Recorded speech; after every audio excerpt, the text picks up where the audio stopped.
are now going to move to paper number 2 in this session, which is titled Pollution Permits and Financing Costs. The presenter of this paper will be Mantos Delis, who has drafted this paper together with a few co-authors. So please, Mantos, the floor is yours for the next 15 minutes, please.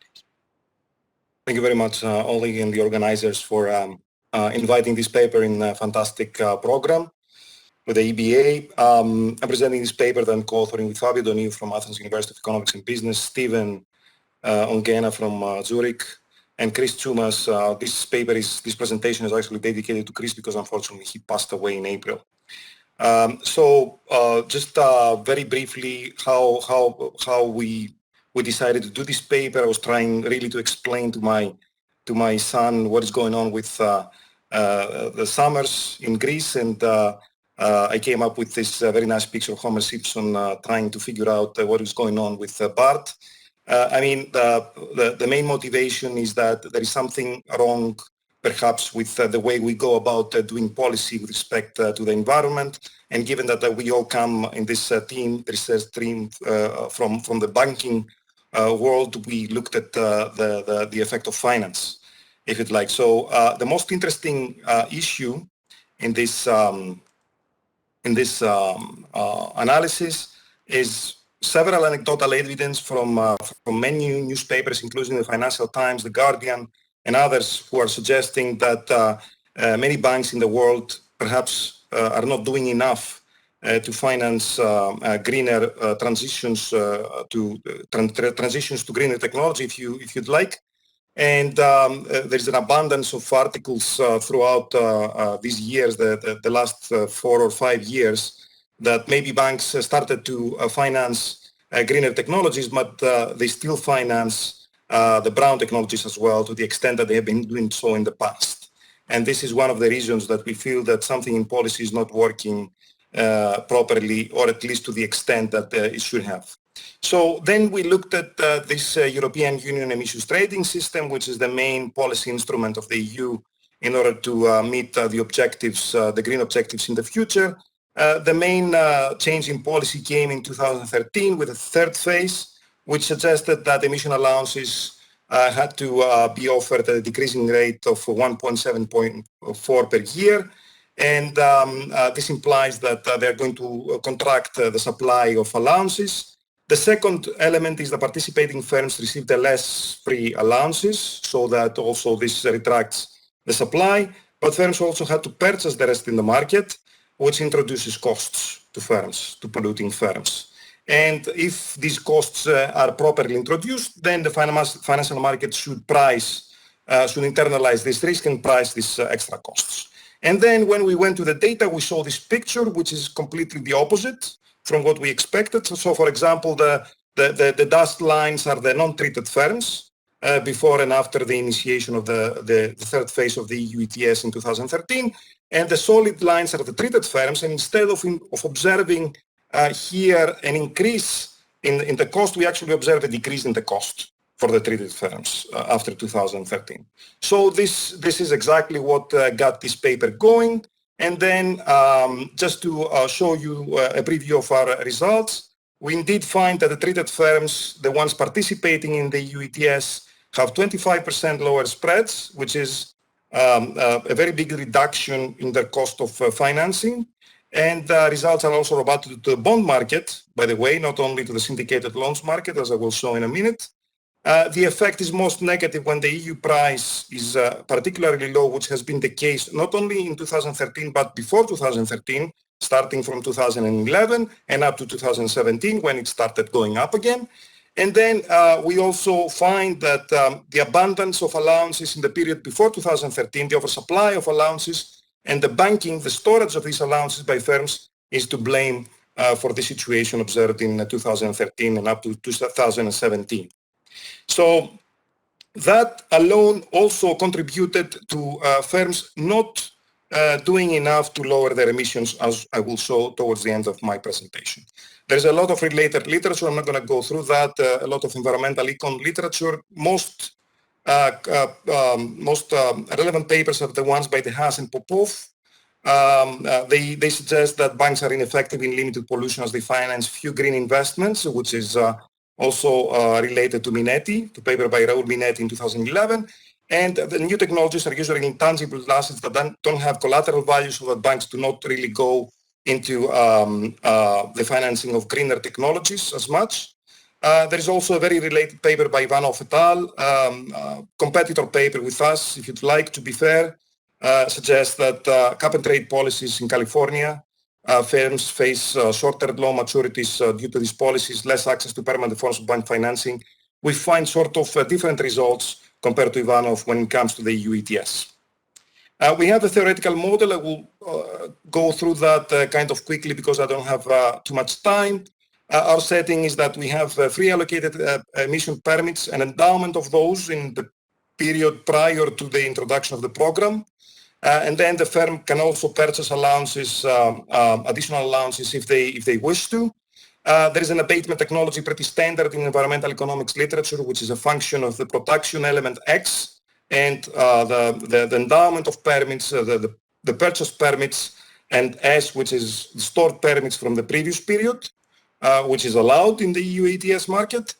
We have a profit function for the firms, which is a function of the revenue, production here, and costs, which are also a function of the abatement technology. And also you have the other pretty standard cost function for the elements in the cost function of the firm. And then you have the variable operating profits, and last, the firm maximizes expected profits, as is usually the case in any setting involving firms in the environmental economics literature.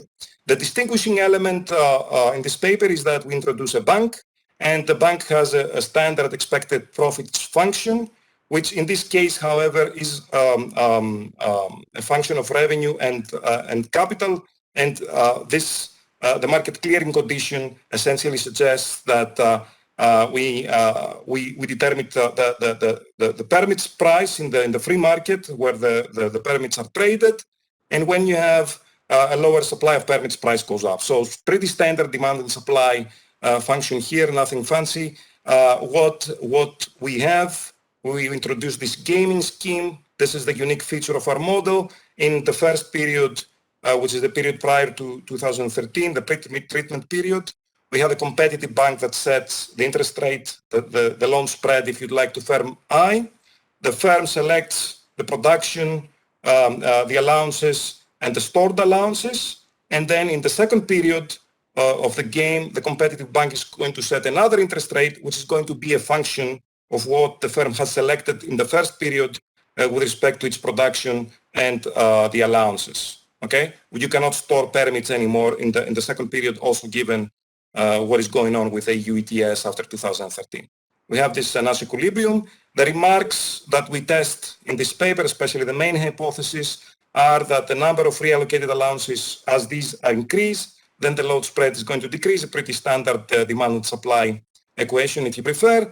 Then you have that the number of stored when the number of stored allowances increases, the loan spread is going to decrease. Again, this is fairly straightforward. And when the permits price increases, the loan spread is going to increase. However, if you put all this together, then the loan spread is lower in period 2 than in period 1, given essentially what is going on with the EU ETS price, the price of the allowances, in other words, and also what is going on with storage of permits, which are going to be the main elements behind the main drivers, if you prefer, of the empirical results. This is all coming also from the solution of the equilibrium. Now, the main part of the analysis is, of course, this empirical exercise. What we have is we use data from the EU ETS, all three phases from 2005 to 2018.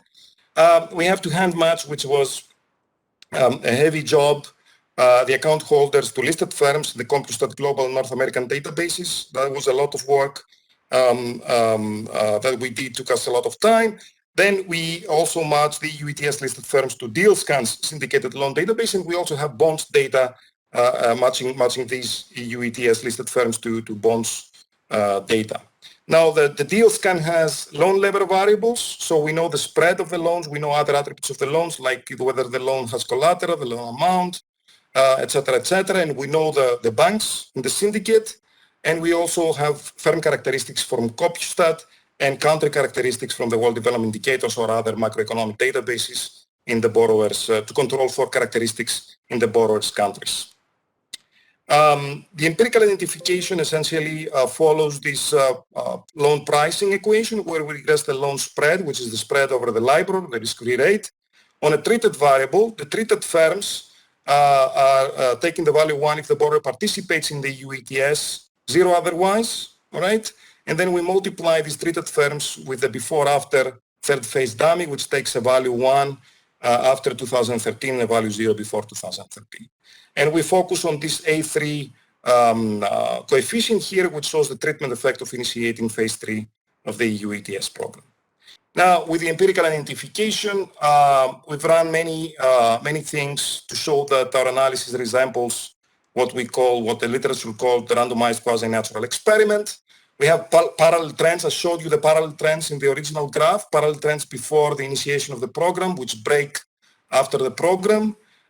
We do many placebo tests to show the resemblance of the quasi-natural experiment. I mean, we slide the treatment period before 2013, or even if we do after 2013, it wouldn't matter. We provide 2 falsification tests that I will show you in a minute, changing the control group and changing the treated group to identify different sets of results. And then we include the controls. I mean, if you include controls and the coefficient doesn't change, that is a good indication in favor of the proper diff-in-diff exercise, which is this slide here. I mean, sorry about, apologize for the small numbers. If you see the numbers here, we always find this drop in the loan spreads, negative coefficient of the interaction term between treated and the third phase firms, the third phase dummy after 2013. I mean, this is a 25% decline. I mean, the dependent variable is the log of the spread, but if you do that, you find, if you do the analysis, the mathematical analysis, then you find a 25% lower spread prior to 2013 compared to the untreated firms. This is a lot, okay? This is a lot. This is a large drop for the treated firms compared to the untreated firms. I mean, the coefficients, like I said, they're very stable as you add several sort of control variables in the specifications. Concerning the placebo test that we do many things that I don't show in these slides. We slide this backwards and then the effect fades, okay, as we slide this backwards. Then we use a different treated group and the effect vanishes. Using a different control group in column 6 here shows that the effect is still potent. Even if we use as a control group the US firms, the untreated US firms, the effect is still statistically significant and economically potent. Here, 25% decline. Very similar to our baseline case where we find 25% decline. And when we use a sort of different dependent variables that should not be affected much by the initiation of the program, we do not find any effect, for example, on the facility amount or on any other loan characteristics that we use as dependent variables here. Then, in perhaps the most important table of our analysis, we introduced the EUA price. Someone can say that all of this happens because of the low EUA price in that period, and then the EUA price comes up significant here as a control variable, but doesn't affect at all, actually, the coefficient estimate of the interaction term. So the effect of the initiation of the program is not merely due to a direct effect of the EUA price on the loan spreads. Rather, as I will show in a minute, this effect, the EUA price, along with the initiation of the program, plays a role in generating this effect that we find in this paper. Okay. Then we use other sort of control variables, the characteristics of the permits markets, their effect is statistically significant, and then we horse race them all, and we find that what matters, the only thing that matters here as a control variable, that is the EUA price. In analysis that I don't show, we also instrument the EUA price to avoid the three-way correlations between the EUA price, the treatment effect here, and the loan spreads, and the effects are essentially the same with this spec that I show you in column 1.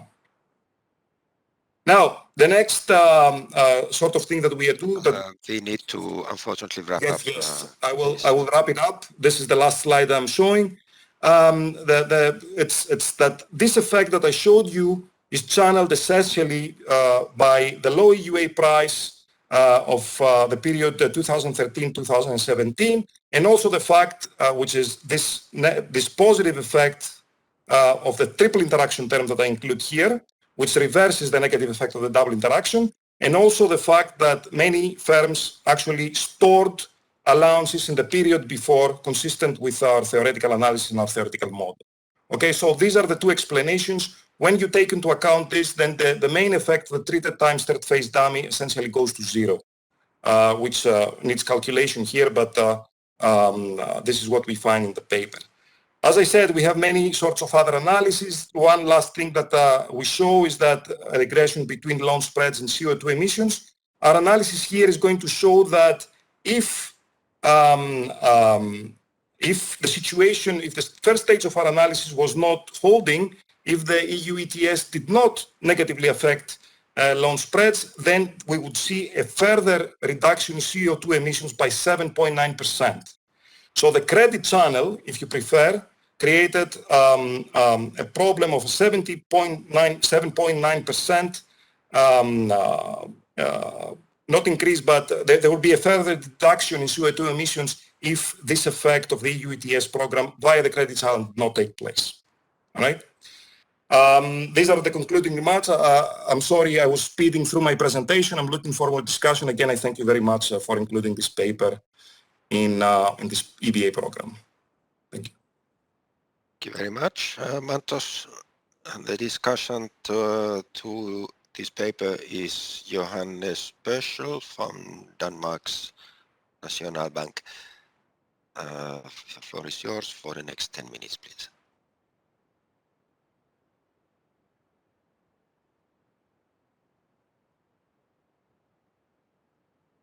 Okay, now you should be able to hear me, I hope. Yes, could I please ask you to use the full screen mode, because we are recording this presentation so it looks better. Thank you very much. Yeah. Of course, here you go.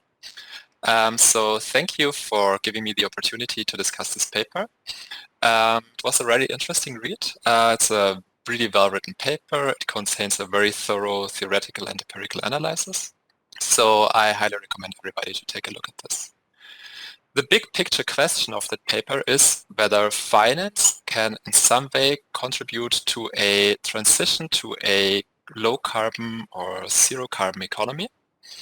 In particular, what the authors do is that they study the effect of moving from phase 2 of the European Union emission trading system to phase 3 of the European Union emission trading system on firm borrowing costs. In a nutshell, what the EU ETS, so the European Union Emission Trading System, did was to tighten the regulation around the emissions of CO2 emissions. So you would expect that the cost of emitting CO2 goes up and that firms that emit a lot of CO2 face a riskier environment. And if these firms face a riskier environment, what you would also expect is that these firms face some higher borrowing costs. Like risk goes up and then credit spreads should increase.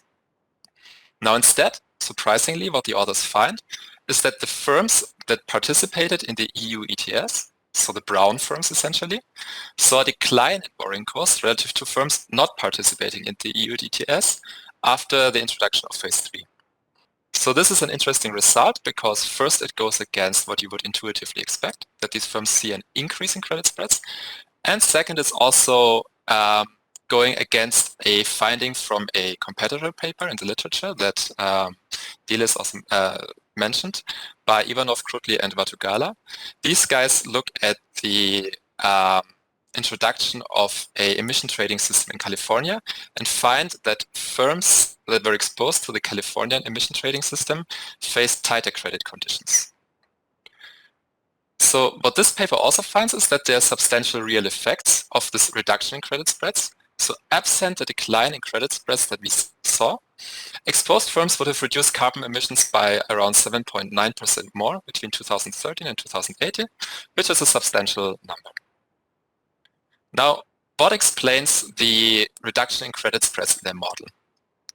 Essentially, they have a small theoretical model which illustrates a key mechanism related to the storage of emission certificates. Firms in phase 2 of the emission trading system had an incentive to proactively store emissions to expand them in phase 3 of the emission trading system. And to illustrate you this incentive, I'm showing you a key equation of their model, which is the first order condition with respect to the storage of emission certificates. So this first order condition states that the effect of a marginal increase in stored emission certificates on firm value is the price differential of the CO2 emissions price between the pre and the post introduction period for phase 3, plus a second term, which is related to the sensitivity of the lending rate in the post-phase 3 period with respect to the stored emissions times the leverage of the firm. Like in the paper, it's actually the debt of the firm, but you can rescale this to the leverage. So what this equation tells you is that the firm has two motives to store emissions in phase 2 to use them in phase 3. The first one is like related to this price differential in the carbon price. Essentially, this states that if you are in phase 2, and you expect that there's a tightening in carbon regulation, you will expect that the carbon price will go up. So if you have some certificates lying around and you don't need them right now, there's a good, it's a good idea to save them until phase 3 and then sell them afterwards. The second motive is related to financial frictions, in particular to the sensitivity of the lending rates of the firm to fundamentals, in this case, the stored emissions of the firm. And essentially, this motive states that firms can use stored emissions as some kind of savings technology. In fact, in the model that they're using, storing of emissions is the only savings technology that firms can use.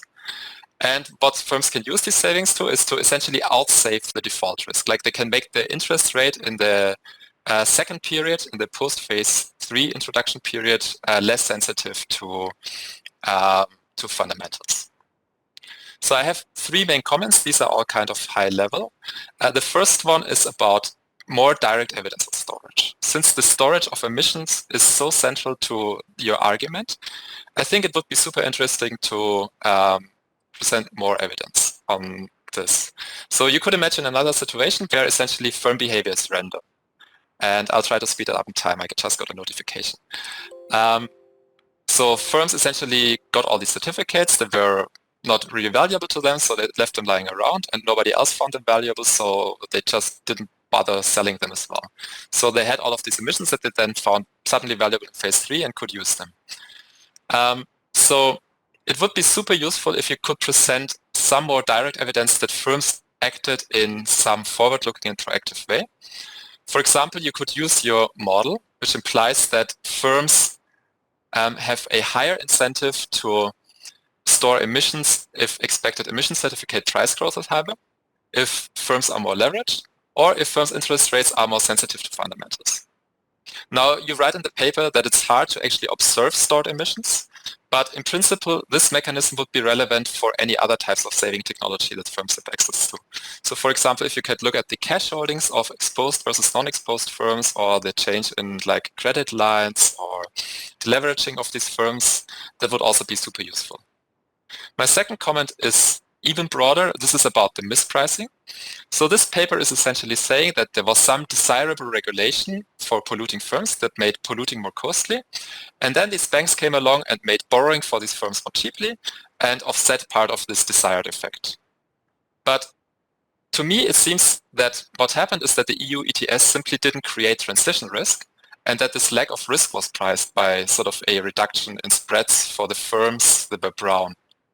So in particular, it seems that the pricing of transition risk seems to otherwise work as intended. Like you have in your table some evidence that the pricing of like the credit spreads of exposed firms are higher during times when the carbon price is high.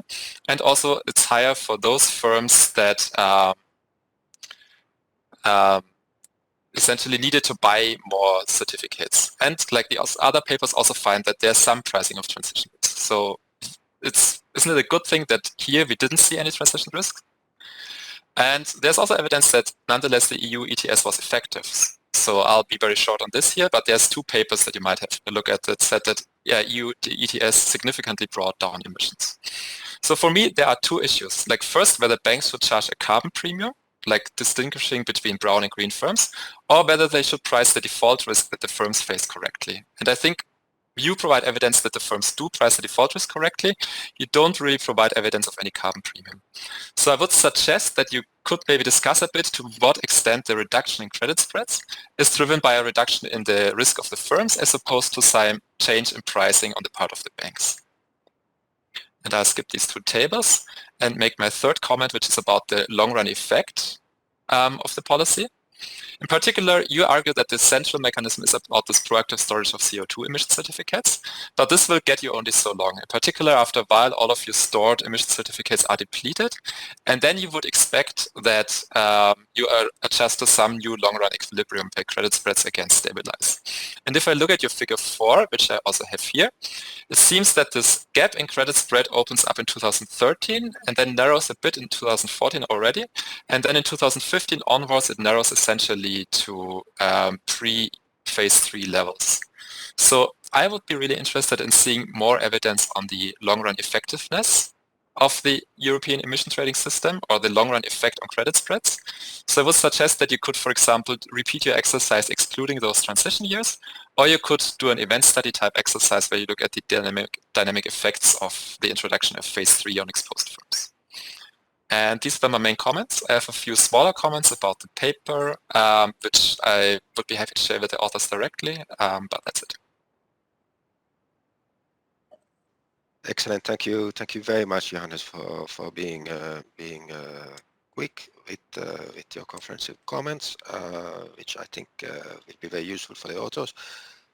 We don't have for the moment any questions from the audience, so I would give Mantos just 2 minutes time to respond if you have any comments to the comments. Thank you. This is fantastic, Johannes. Thank you very much. Let me just, I sort of agree with all the comments. Concerning the third comment, this is an excellent one. We should take it. Also, it might be super interesting to extend our data set to cover the most recent period where the prices have gone up, the EUA prices have gone up, and see what happens, because this might create the opposite effect. In fact, indeed, we have a difference with the competitive paper on the California market, which is there the prices did not have this behavior, and this is probably what is causing this discrepancy in the findings. Concerning your couple of the first and second comments, we do provide direct evidence that the net buyers do not need alliances. So this is the triple diff equations, and also net sellers do not need those, so they are selling them after the initiation of the program. So there is trading, but trading is sort of allowed only after 2013, and this is why we cannot really observe what is going on before that date. And concerning your second comment, I think that indeed this is what we find. I mean, banks probably mispriced the risk of the introduction of the scheme. So we do not say that the scheme was not effective at lowering pollution. It did, actually. This is what the anecdotal evidence suggests. We do say, however, that the lowering of pollution would have been by 8% higher if the credit channel that we identify was not present. So that's the key contribution of our paper with respect to what others find in terms of the non-presence of a credit channel in their analysis, so to speak. So thank you very much. I mean, this was all fantastic. Please share the comments with me, and I would be very glad if we can discuss further on that. Thank you very much indeed.